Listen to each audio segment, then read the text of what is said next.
A'udzubillahi minasyaitonirrajim. Bismillahirrahmanirrahim. Assalamualaikum warahmatullahi wabarakatuh.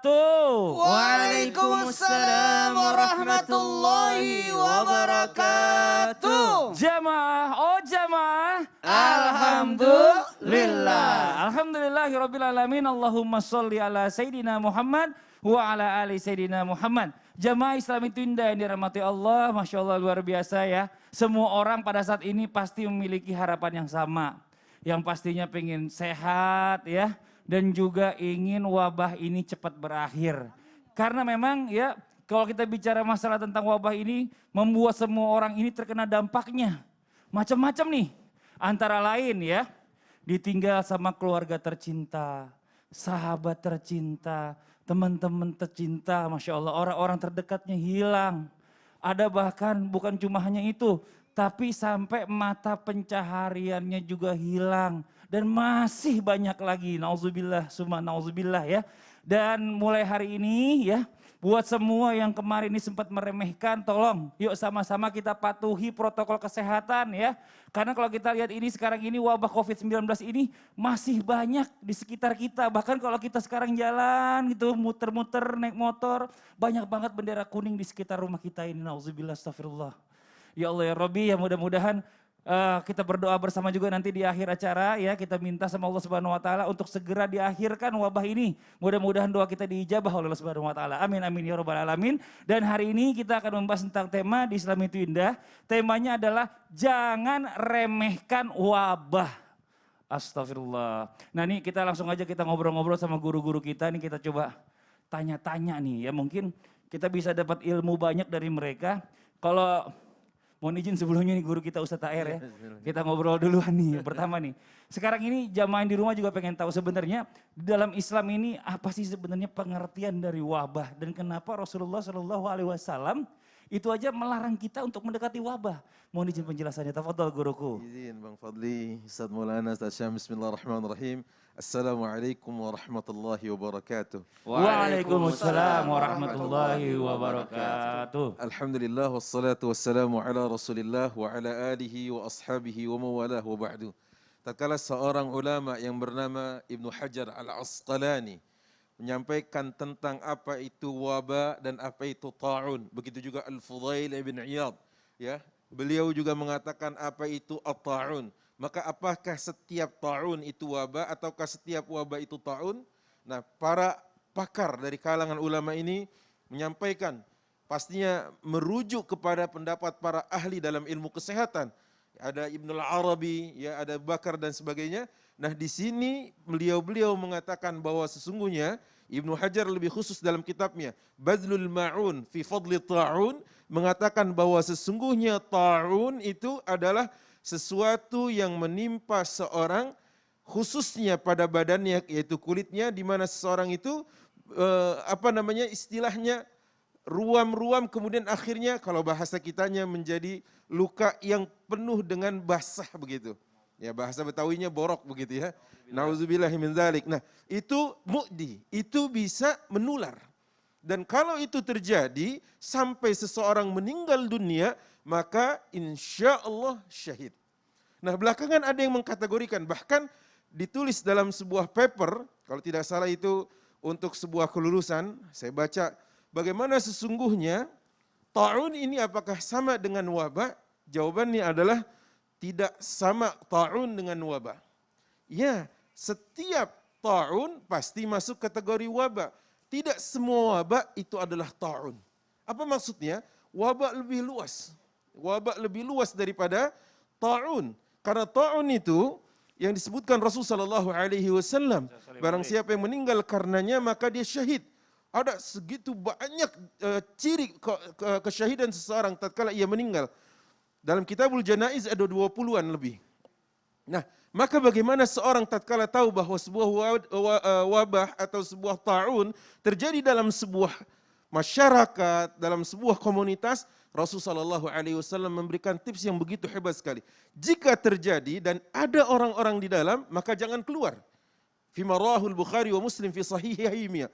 Kemudian kalau seorang itu masih di luar, maka jangan masuk ke dalam tempat tersebut. Ini dikarenakan yang di dalam agar fokus dalam penyembuhan dan yang di luar agar tidak menambah daftar orang-orang yang terkena dan terpapar wabah tersebut. Makanya kalau ada orang yang meremehkan, enggak ada itu, ya sampai mungkin dihirup, mana sini-sini saya hirup, itu kita katakan bahaya sekali. Karena bahasanya adalah firru minal asad, gitu ya. Seperti kalian lari dari singa. Bukan berarti kita takut dalam arti bahwa kalau memang belum ajal tidak akan pernah meninggal.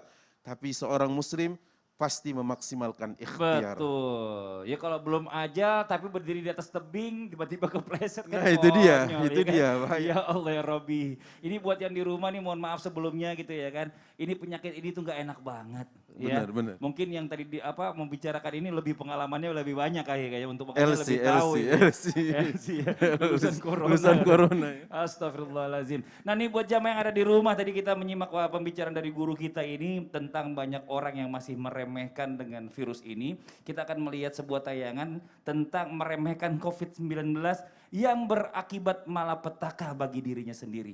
Ini dia tayangannya. Oh, kurang kecil ya. Nah, kalau mana ya itu. Nah,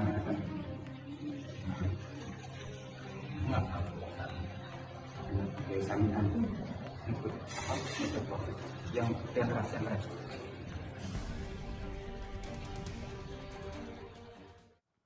Nauzubillah min zalik, astagfirullahalazim, astagfirullahalazim, astagfirullahalazim. Ini ya Allah ya, mudah-mudahan kita dijauhkan dari yang namanya sifat takabur, sombong akan segala sesuatunya. Ini karena memang segala sesuatunya ini ridhonya Allah gitu. Kalau memang Allah nggak menetapkan dia si A sakit atau si B sakit, itu nggak akan sakit. Tapi bukan berarti kita juga untuk menyerahkan diri dalam kematian, nauzubillah min zalik. Nah ini Ustadz Maulana pertanyaannya Ustadz mohon izin. Saya ingin tanyakan adalah ketika kita harus bersabar dalam menghadapi wabah, bagaimana jika yang namanya kesabaran ini ya sudah habis dan merasa aduh ya Allah gak kuat lagi deh untuk ngadapin wabah ini nih. Udah ampun-ampunan deh. Nah ini bagaimana Ustadz mohon izin penjelasannya, tafadhol guruku. Terima kasih banyak. Mas Fadli izin Ustaz AR, Ustaz Sam. Bismillahirrahmanirrahim. Assalamualaikum warahmatullahi wabarakatuh. Waalaikumsalam warahmatullahi wabarakatuh. Jamaah. Yeah. Oh jamaah. Yeah. Alhamdulillah. Alhamdulillahirabbil alamin. Allahumma shalli ala sayyidina Muhammad ala sayyidina Muhammad. Hari ini hari tasyrik, tepatnya 11 Zulhijjah 1442 Hijriah. Semoga kita masih diberikan rezeki untuk bisa berkurban. Amin. Karena masih ada kesempatan hari ini. Amin. Sampai hari Jumat sore. Insya Allah mudah-mudahan jadi berkah. Nah pertanyaan Mas Fadli bagus sekali. Karena ini Mas Fadli juga berpengalaman ya. Ketika kita harus bersabar dalam menghadapi wabah. Bagaimana jika kesabaran itu habis.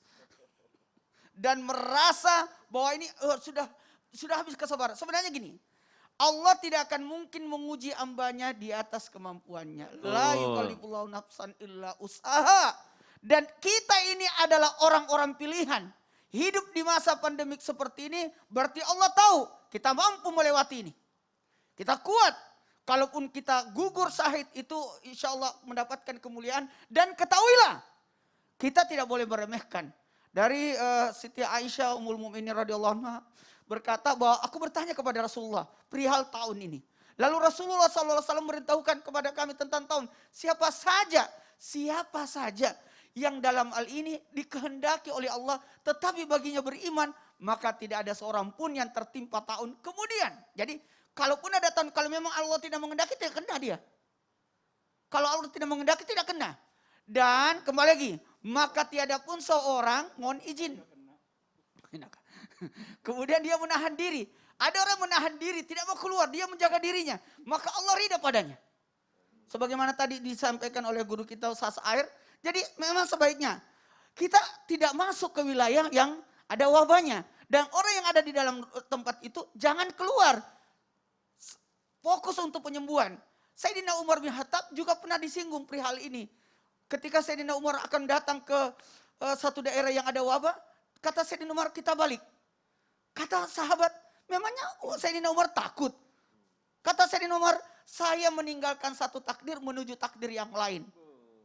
Jadi itu jawaban Sayyidina Umar.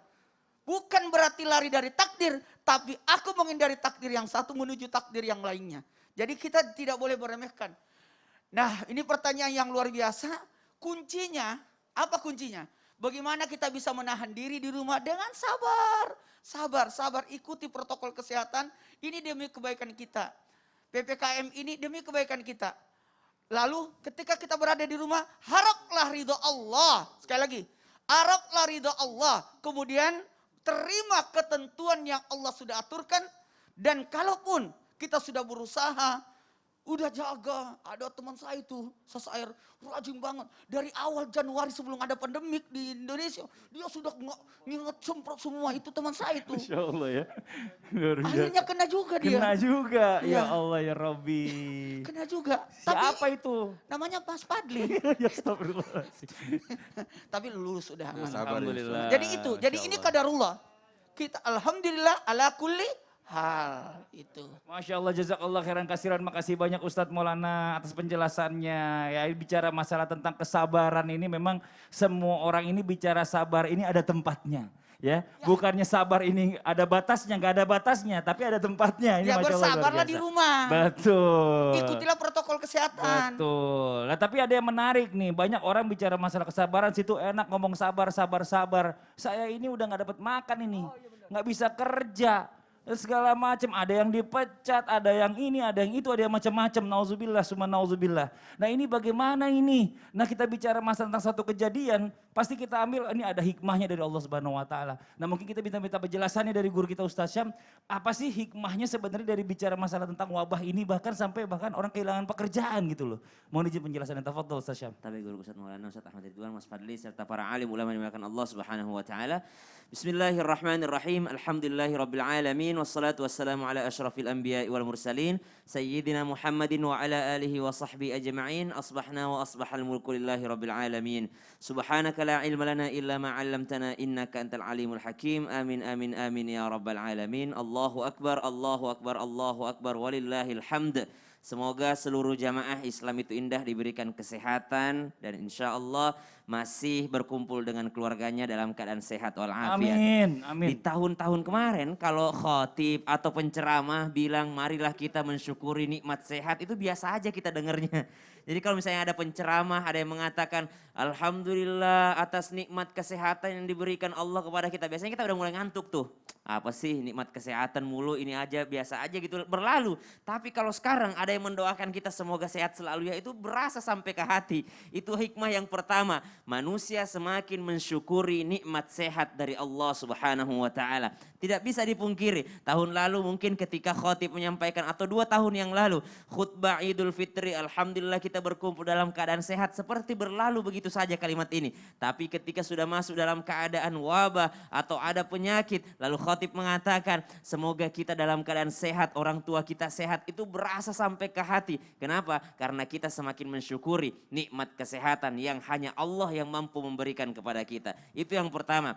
Yang kedua, ketika ada wabah kemudian kita merasa terkurung, apa hikmah sesungguhnya? Hikmah sesungguhnya betapa Allah berkuasa atas segala sesuatu. Allah Subhanahu wa taala katakan dalam Al-Qur'an, ba'da naqul a'udzu billahi minasyaitonir rajim. Yu'til hikmata man yasha'u wa man yu'tal hikmata faqad utiya khairan katsira wa ma yadhakkaru illa ulul albab. Allah itu ngasih hikmah itu kepada yang dikehendakinya saja. Maka bagi orang-orang yang mampu mengambil hikmah atas segala sesuatu, Masya Allah, berarti mereka adalah orang-orang pilihan dari Allah Subhanahu wa taala. Merasakan kebesaran Allah Subhanahu wa taala. Yang ketiga, hikmahnya agar kita tidak lagi menyia-nyiakan ibadah.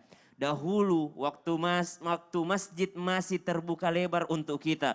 Waktu dulu kita disuruh untuk merapatkan saf. Kemana saja kita? Waktu dulu masih ada duit tapi kita malas-malasan untuk berangkat umroh. Ada uang kita malas-malasan untuk berangkat haji. Tahun ini kita merasakan subhanallah. Kita punya uangnya, kita punya tabungannya. Tapi ternyata pintunya yang tertutup subhanallah. Maka semuanya adalah kehendak Allah subhanahu wa ta'ala.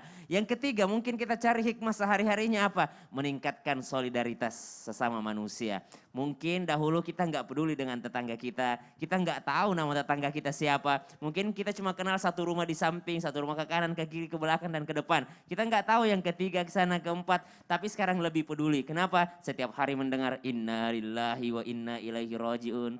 Atau mungkin kita nggak pernah peduli dengan Benar. grup WA.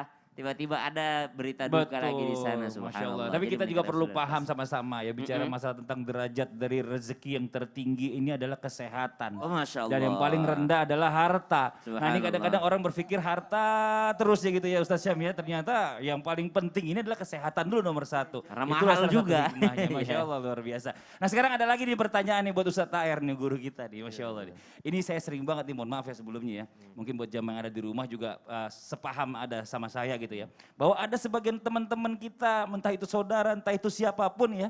Ada orang yang nggak percaya, ngeremehin sama yang namanya wabah. Ini wabah Siapa dari Allah. itu? Ada. Siapa? Kasih Dia bilang tahu gini, sini. kalau sampai ini memang wabah ini kena katanya. Kalau memang itu kehendak Allah kena. Kalau enggak ya enggak ada udah. Nggak usah dipikirin. Ini Siapa itu sih? Ya jangan begitu Ji. Ini saya kan bukan cuma ngasih tahu Enggak, jelas doang. waduh. Iya ini makanya, ini bagaimana Korbannya caranya udah ngadepin? banyak, yang Ah. meninggal udah banyak, ulama udah banyak. Astagfirullah. La ilaha illallah. Ini gimana nih, harusnya diapain nih Ntar orang aja ini? dah kita ituin. Ntar aja, ntar kita Ntar ituin aja. ya. Ntar kita jelasin maksudnya. Ntar, Mas. sudah dijelasin. Ntar kita ituin, kita takut juga jadinya ya kan. Ya udah. Gerakannya gimana dong? Iya, iya, iya. Yang di rumah, jangan kemana-mana nih, kita akan segera kembali lagi. Tetap di Islam itu indah. Jamaah, oh jamaah. Alhamdulillah. Jadi ada yang meremehkan. Ada. Enggak percaya. Walhamdulillah, walhamdulillah.